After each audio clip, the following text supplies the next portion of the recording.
Hello everyone, Exacto here.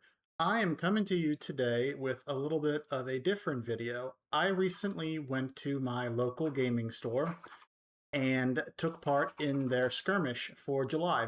So, wanted to make a video to tell everyone how it went, what I played, what my thoughts were for actually sitting down and playing some Riftbound in paper in person instead of online like I normally do with Rift Atlas. So, to start things off, why don't we talk about first what deck I played? So let's take a look at it. So I played, if you can't see, Irelia. I know, I'm a dirty meta slave. What can I say? Um, Irelia is a deck that I have been playing. It has been my paper deck since the end of the Spirit Forge format when I first picked up the game. I watched some videos about various decks trying to figure out what I wanted to play, and Irelia looked like a really interesting deck with a lot of um, interaction spells, a lot of like movement, a lot of cool things that they were doing, and not to mention it was a pretty powerful deck in itself. It has since it was right near the top. Now it is probably at the very top of the meta. So good for me, I guess. I'm playing the top meta deck. So this was the build that I went with. Go over some card choices real quick. I'm playing 3 copies of Tide Turner, 3 copies of Scuttle Crab. Tide Turner being a 2-drop that swaps places with a unit when you play it. Scuttle Crab being a 0 might unit that gets you to draw a card. We love drawing cards. The rest of the units are 1 copy of Fizz, the spell Recur, 1 copy of Adaptatron, 3 copies of Stellacorn Herder. The champion is obviously the green Irelia. This is what everybody plays in the Irelia decks. And my gear suite, 3 copies of Guardian Angel, 3 copies of Boots of Swiftness.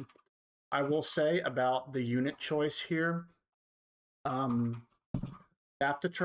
is a holdover from some lists that were in tournaments probably a month, several weeks and a month ago, where they were playing main deck hate because a lot of the decks at the format at the time were playing, they're worried about Aurora, they're worried about Azir gear decks, they're worried about other decks that play very impactful gears. So they put some main deck gear hate to kind of increase their chances in game 1 against those decks. I know a lot of Irelia decks right now are playing Vex Apathetics, and I would be playing that too if I had any Vex Apathetics. Unfortunately, I haven't been lucky enough to open any Vex Apathetics right now. So I was playing an Adaptatron in place of that. I know it doesn't do anywhere near the same thing. It's not anywhere near as impactful, but it's the best I can manage right now. Talk about the card choices. Tide Turner was every bit as good as you think it was. Especially when you can go in to a battlefield to conquer with the Stellacorn Herder, get a draw on the move, follow it up by playing the Tide Turner at your base. They swap places, and then you get another draw from the Stellacorn Herder, and the Stellacorns, for the most part, out of danger. Out of combat danger at least. You don't mind losing the Tide Turner. The Tide Turner's already got you a draw from replacing itself, and it still lets you maintain at least somewhat of a battle presence on. The Scuttle Crabs are absolutely great. Not only do they dig you a card deeper in your deck and you replace themselves when you play them, the hand knowledge they get when they die is very useful to have in planning out your turns. Let me talk about Fizz. Fizz was the unexpected, for me at least, star of the day. Man, this guy is good. I will show you my spell suite in a little bit. But when he can come in and he can recur something like Starcrossed, or Ride the Wind, or Defiant Dance, or Stack Deck, there's just so many impactful spells that have a cheap casting cost that he comes in and gets you another copy of. Honestly, if I had the room in the deck, I would want to play 2 copies of Fizz. because he's just that impactful when he comes down. But I don't know if I have room to cut things to play that, but it is something I will keep in mind. The gear suite, 3 copies of Guardian Angel give you that extra life for your impact units, whether it be Irelia or a Stellacorn Herder. 3 copies of Boots of Swiftness, so you can double conquer with your Irelia or your Stellacorn Herder on the turns. That's what Irelia wants to do. She wants to be jump into one battlefield, getting the point, jump into the other, getting the point, winning the combats therein with your bunch of pump spells that you have. Then she wants to, if able, to retreat back to base. You want to have multiple lives with Guardian Angel, and that's how you want to protect your very big impactful units, because if you notice, there's only 11 units for this deck, and this is a deck that wants to win through combat. So they don't play a whole lot of units, so you got to protect the ones that you have. I like Guardian Angel because it chooses. I know some people go down to 2 copies of Guardian's Angel to play a copy of Zanya's Hourglass.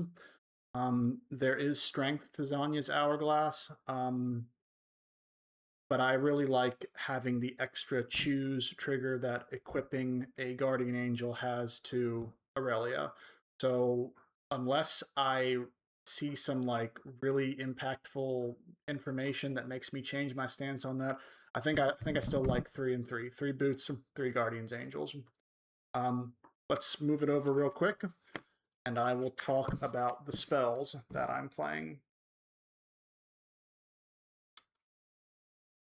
So to start out, we are playing 2 copies of Stack Deck. Excuse the glare there. 2 copies of Stack Deck. This is a really, really good card. Like I said, this is one of the targets if you play Fizz on your turn and you need to dig to another unit like a Stellacorn Herder. You need to dig to something that's going to win you a combat or going to protect one of those units. Stack Deck is great. I've seen some lists play 3 of them, and I can see the reasoning behind that. Stack Deck is a very impactful action speed spell that is just you don't see. You have a small size deck compared to something like Magic the Gathering 60 card. This is a 39 card deck. If you see more of your deck, you get to find the impactful stuff more often. Better chance of winning games. We are then playing 2 copies of On Guard, a pump spell. Most often, Irelia is attacking with 1 unit, so this is a +2 for 1, which is a good deal on its own. However, if you target Irelia, you get the bonus from choosing her, so it's a +3 for Irelia. 2 copies of it. In the past, I was playing up to 3, but people have cut down to 2 because you want to play more impactful stuff when it's outside of combat, stuff like Stack Deck. I was playing 1 copy of Gust. I was worried at the time that I would encounter Master Yi or possibly an Annie deck, and I thought maybe Gust would be good to deal with those decks since they play aggressive but lower might units that can be brushed off a battlefield with something like Gust. 3 copies of Defy. This is how you protect the Queen. You protect Irelia, you protect the Stellacorn Herder. You gotta have Defies. They are not good against Punch First, which is why Irelia has such a bad matchup against Master Yi. But against all sorts of removal spells like Diana's Moonfall or something like Hextech Ray, something like that, these spells are very effective.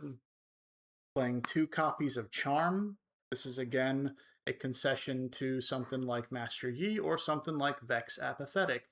If I need to get Vex Apathetic off a battlefield, Charm works. It also is good if you encounter a LeBlanc player who wants to put that Karthus back at base and keep him out of combat. Something like Charm is good if to move the opposing units around when maybe they don't want to be. And finishing out the 1-drop spells, of course, 3 copies of the signature spell, Defiant Dance. Absolutely broken card. We know how good, or anyone who's played Constructed for a while will tell you how good Punch First is. That's a +5 might swing. Well, if you point Defiant Dance at Irelia, it's the same thing for 1 less power.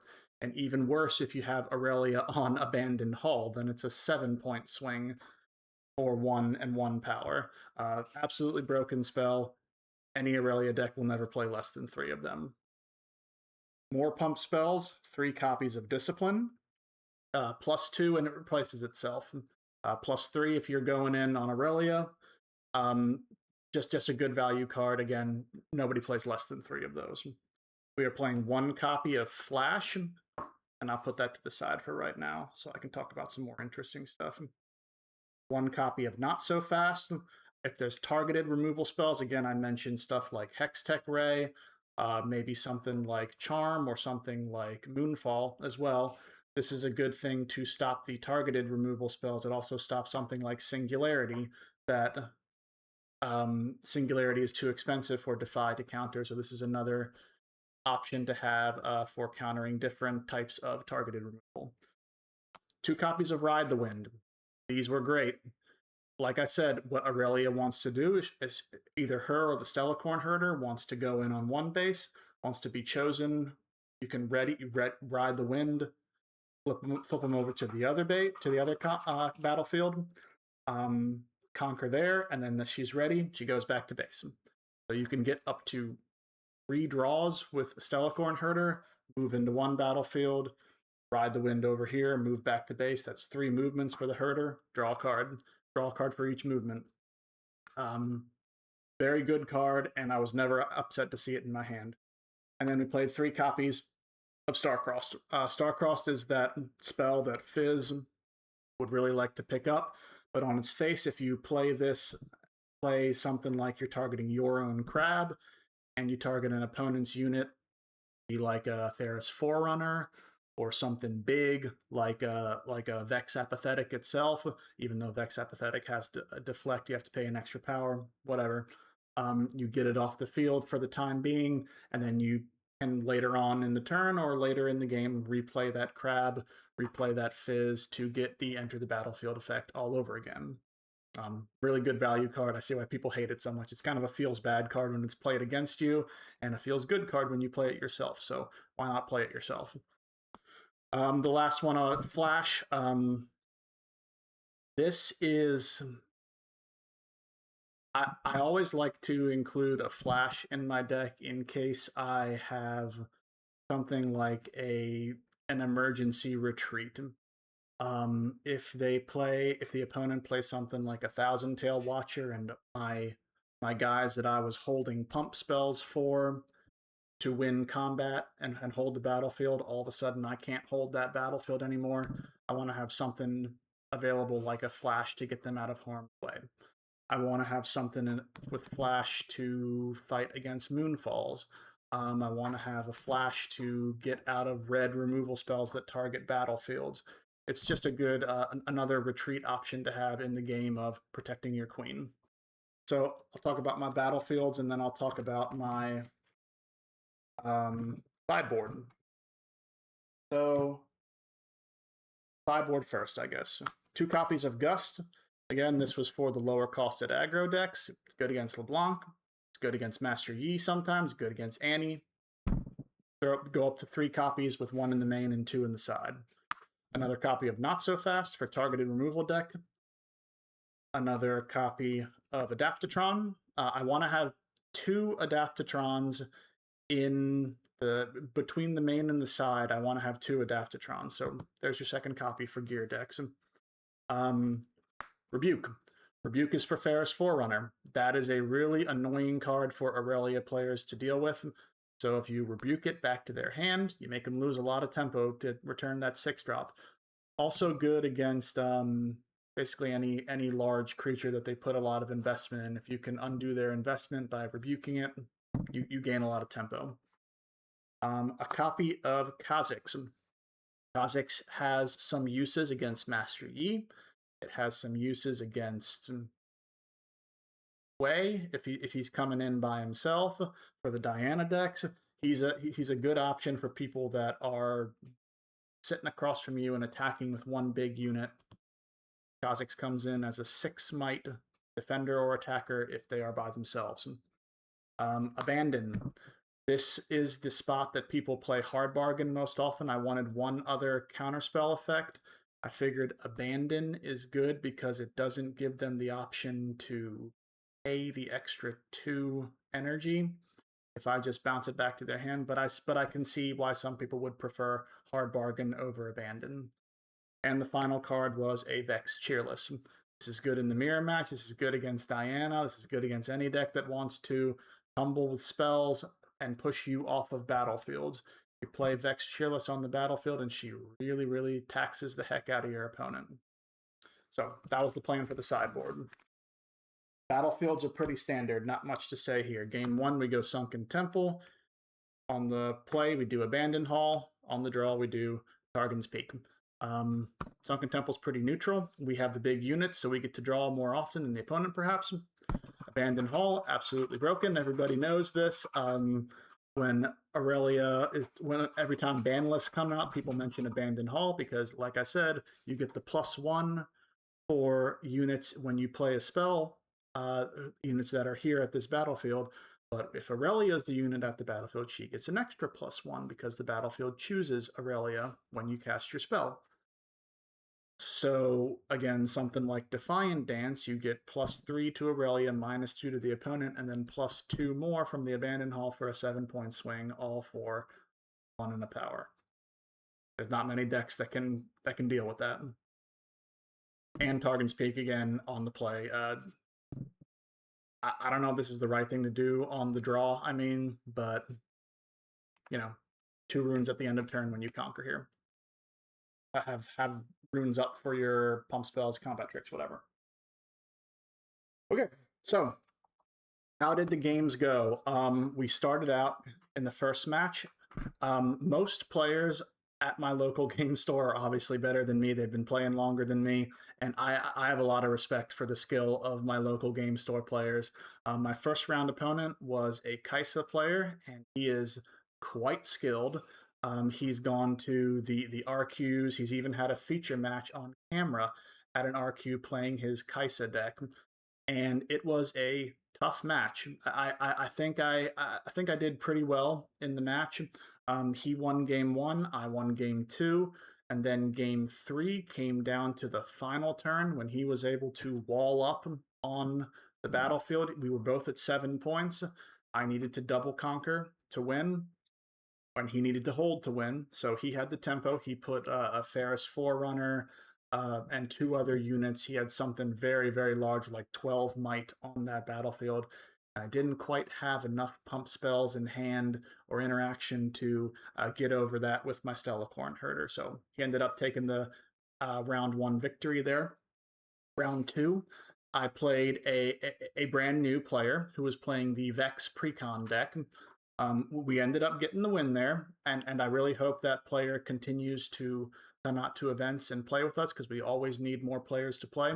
So iterate on that Vex deck if by chance you see this, and you will be golden in the future. Round 3, we played a Diana player, and that again, this player is a very skilled player, and we ended up getting the win. We went to game 3 again, and we were able to double conquer with something like Stellacorn Herder or Irelia or something like that. We were able to just outlast enough, have the counter spells when we needed to for the Moonfalls, have the Guardian Angel when they did Moonfall us out, and when Moonfall is targeting Irelia, they have to break 2 runes for deflect cost. And if Irelia is holding a Guardian's Angel, well, then if they want to kill it again, they have to break 2 more runes, and then they have severely deramped themselves from playing out future turns, playing out their Hueys to have enough runes to ride the wind and move them all around and cause havoc. So we were able to outlast him, and I should say from the sideboard, that Vex Apathetic. Let's see if I can find it for the video here. Vex Apathetic came down against Diana on my side, and that really changed how things go for him because his spells costing 1 and a power more, that is a big deal. A real quick mention about sideboard, I did get to play in the match 1, I did get to play Abandon on my opponent's Time Warp. That was his strategy. He would turn the game around by double conquering, time warping to get 4 points, and then kind of running away from the game from there. But I was able to abandon that time warp, bounce it back to his hand, and time warp has a steep power cost, 10, 10 runes and 4 blue power. So it's tough sledding to be able to recast that next turn, even if you do bounce it back to their hand. So abandon did its work, but again in the Diana game, sideboard Vex did a lot of work as well. And then in the final match in round 4, I played an Annie player, and again this player was very good. Um, I always say I won game 1. I think I kind of ran out of control with my Stellacorn Herder.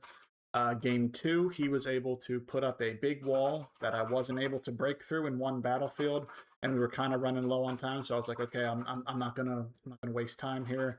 Let's go to game 3. And then game 3 was sort of similar to game 1, where I was able to get a lot of tempo, a lot of value with my units. I did bring in the gusts to deal with the Annie units, and they did what they were supposed to do. I had the gust in hand at the end to return his Annie off the battlefield and move in with my unit. He did have an ambush unit to play if needed, but it was enough to win in round 4. So overall, I went 3-1. I'm in the top 4. Not only am I in the top 4, I'm the top seed in the top 4, which is a really cool position to be in, because in these type of events, and the pairings come out, if you are the top seed, you don't get to. It doesn't come down to a die roll. Whether you go first in the first game, you get to choose. Unfortunately, though, I was matched up against the Diana player that I played in round 3 in the top 4, and I drew horribly, and he played, as he always plays, extremely well. I did not have counter spells for the Moonfalls this time. I made a couple mistakes on my end as well. He ended up taking the round 2-0. So I was pretty pleased overall with how the skirmish went. To make it into top 4 and to be a couple wins away from having the champion playmat and the buys or whatever, even though I wouldn't have been able to go to the tournament. I'm glad he got it, because he will be able to go. But it was a pretty successful tournament. I played better than I did at my last skirmish, and I was overall pretty pleased with my performance. So to finish things up here, I thought it would be cool to show the winnings that I had. So the first thing that they gave us is a bunch of promos. I got 3 copies of Xylene.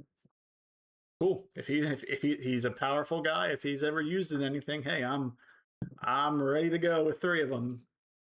I also got a copy of the Lilia, which I know she's not maybe the most like meta good unit right now, but she looks really good. The foiling on her is really nice, and I like the artwork too. And that is the playmat too. If you become the champion of the skirmish, you get a playmat with Lilia on it. So I don't know, I think it's really good. Also got 2 Nexus Knight packs and 3 packs of Unleash. So why don't we take a look at what's in them? So let's just go over these real quick. Skyward Strike, Downstage Dramatics, Prepared Neophyte, Double Trouble, Star-Crossed, Scrutinizing Sergeant, Voracious Gromp.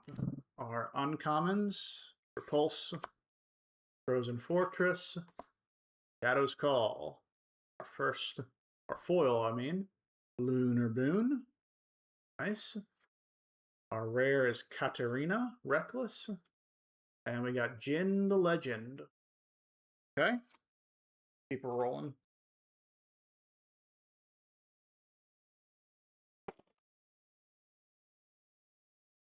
Double Trouble, Fate Weaver, Inferna. Love that one. Evershade Stalker, Shepherd's Heirloom, Ginkgo Initiate, Crescent Guardian. Trapping Grounds, uncommon 1, Fresh Beans, Abandon. Nice, another copy of Abandon. A foil Star Spring. I like to get foil battlefields. Trixie Tentacles, and LeBlanc Legend. All right. Last pack.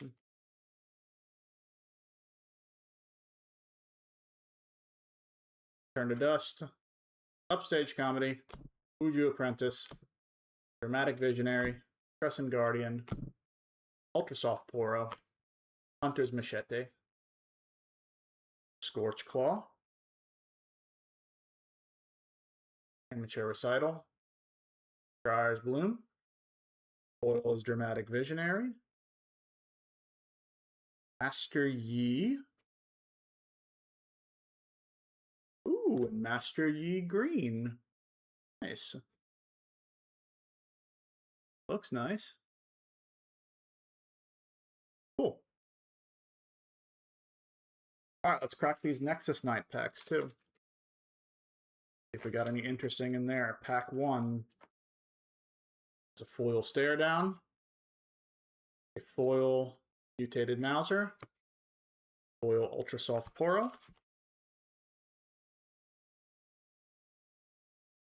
then we have Downstage Dramatics, Upstage Comedy, ooh, and a Body Rune. So somewhat of a hit from the Nexus Knight packs. Very nice. Okay, so if you like the content, please make sure to like, comment, and subscribe and help out the channel.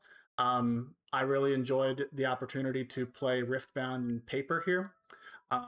Hopefully I'll get to have some more tournament practice with the Irelia deck. It's a deck that requires a lot of good decisions when the good decisions are required to be made.